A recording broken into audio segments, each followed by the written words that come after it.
di depan ibunya. Itu karena setiap malam dia diperkosa oleh ayah tirinya. Tapi dia tidak memiliki keberanian memberitahu ibunya. Ini adalah satu-satunya cara untuk meminta perlindungan ibu. Tapi ibunya ternyata tidak memperhatikannya. Kemudian, Xiaomei menggantung sebuah boneka beruang lonceng di sudut tempat tidurnya lagi.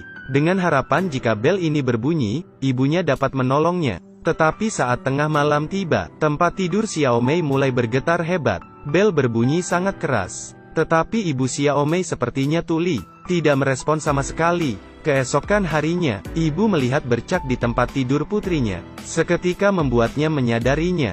Dia menyeka bercak itu dengan kuat. Dia sepertinya hanya ingin membersihkannya. Seolah-olah tidak ada kejadian apapun semalam malam. Xiaomei duduk di sudut ruangan dan melihat ibunya dengan tatapan dingin. Matanya dipenuhi dengan rasa kebencian dan seperti mati rasa. Dan ibunya masih berusaha menyeka spray tempat tidurnya. Mungkin karena terlalu lama dibiarkan, sehingga membuat beberapa bercak telah mengering dan membekas di kasurnya. Dan sulit untuk dibersihkan. Ibu Xiaomei membanting kain lap di atas spray kasur. Suara keras itu membuat Xiaomei ketakutan dan menjatuhkan gelas airnya.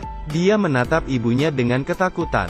Dan saat itu juga, tatapan ibunya dipenuhi dengan rasa kecemburuan dan kemarahan. Seketika, ibunya menarik Xiaomei, memegang erat pergelangan tangannya. Kemudian dia mengambil kemoceng dan memukul Xiaomei. Xiaomei mengemis dan menangis. Tetapi itu hanya membuat ibunya memukul semakin keras. Akhirnya, Xiaomei dipukuli sampai meninggal. Lalu ketika polisi menerima laporan, tubuh Xiaomei sudah kaku. Berdasarkan hasil otopsi, Xiaomei mengalami banyak pelecehan selama hidupnya, dan ada tanda-tanda kekerasan. Polisi langsung menangkap ibu Xiaomei, tapi dia hanya diam dan tidak pernah mengatakan sepatah kata pun. Sehingga polisi tidak dapat menemukan bukti kesalahan wanita itu sama sekali. Interogasi menemui jalan buntu. Karena kasus ini terlalu mengerikan, jadi kepala polisi bernama Chen memutuskan untuk menginterogasinya sendiri.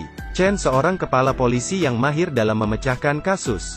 Dia masuk ke dalam ruangan dengan wajah yang serius. Ibu Xiaomei tetap tidak ingin menjawab. Pukul. Suara ibu Xiaomei terlalu kecil. Pukul. Cara ini akhirnya membuka mulut wanita itu. Tetapi dia tetap tidak mau bekerja sama. Dia hanya mengakui bahwa dia secara tidak sengaja membunuh putrinya. Tetapi dia sama sekali tidak mengakui perbuatan suaminya. Melihat ini, Chen langsung mengeluarkan pistol, menodongkan pistol ke kepalanya dan bertanya, "Jika ini kesalahanmu, bolehkah aku membunuhmu?" Wanita ini ketakutan dan menangis, tetapi masih tidak ingin mengatakan yang sebenarnya.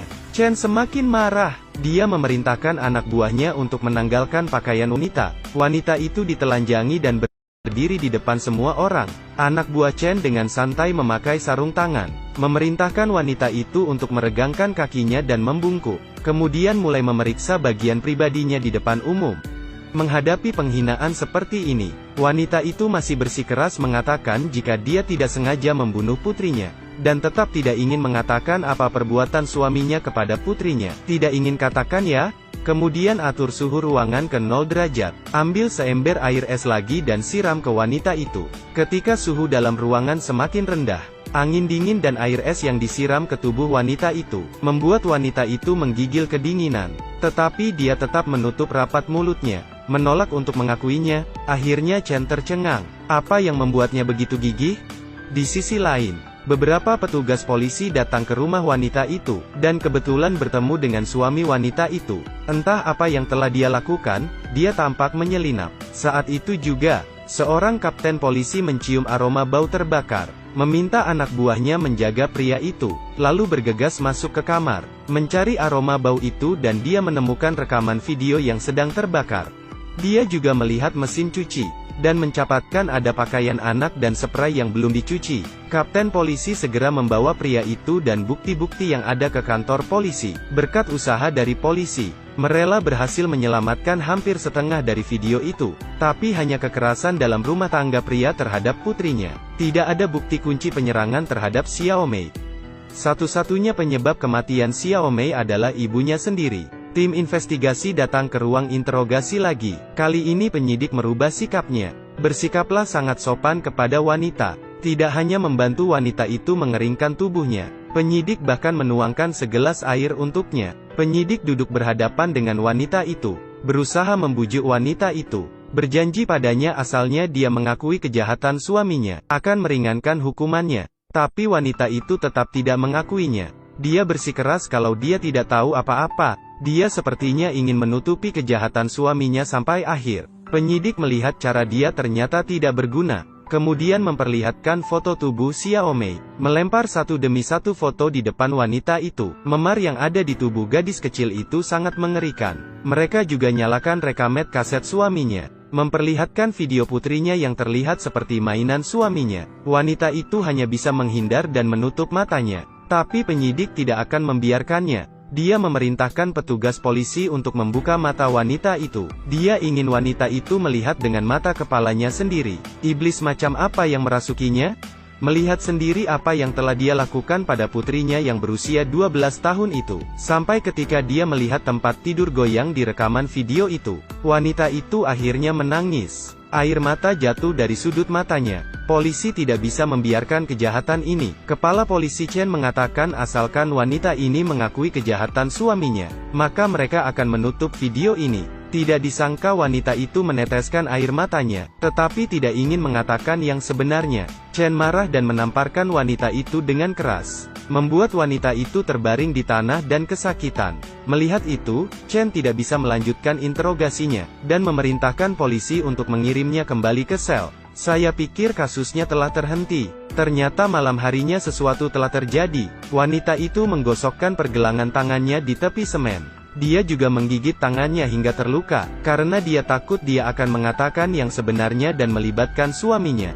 Jadi dia memutuskan, mengambil jalan seperti ini. Namun, polisi yang berpatroli melihat kejadian itu, dan segera membawanya ke rumah sakit. Kepala polisi Chen akhirnya tiba. Wanita itu juga sudah membaik. Chen melihat wanita itu duduk di atas kasur dengan tidak berdaya. Dia kemudian meminta petugas lain meninggalkan ruangan. Kemudian duduk dan berbicara dengan wanita itu tentang pengalamannya. Ternyata, putrinya juga mengalami pelecehan dari suaminya. Tetapi dia memilih jalan yang berbeda dengan wanita itu. Dia dengan tegas mengirimkan suaminya ke penjara. Tetapi meski begitu, putrinya juga mengalami trauma yang tidak terlupakan. Setelah mendengar cerita Chen, wanita itu akhirnya bersedia berbicara. Sebenarnya dia tahu kekejaman suaminya setiap malam. Dia juga menyadari jika putrinya meminta pertolongannya, tetapi dia tidak berani mengatakan apapun. Karena ketika dia berusia 14, dia juga dilecehkan oleh ayahnya, dan di umur 15 tahun dia memiliki seorang putri. Dia bahkan diusir dari rumah oleh ibunya.